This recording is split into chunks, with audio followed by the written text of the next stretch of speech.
জীবন যত বড়ই কঠিন হোক না কেন, জীবনকে সহজ করে নিতে হয়। জীবনে চলার পথে হাজারো ঝড় বাধা তুফান আসতেই পারে, কিন্তু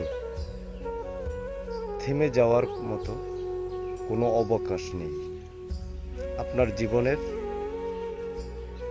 জীবন, আপনার লাইফ, আপনার জীবনের সাথে যুদ্ধ করে নিজেকেই সফলতার পথে হাঁটতে হবে। অন্য কেউ আপনাকে সফলতা খুঁজে দিবে না।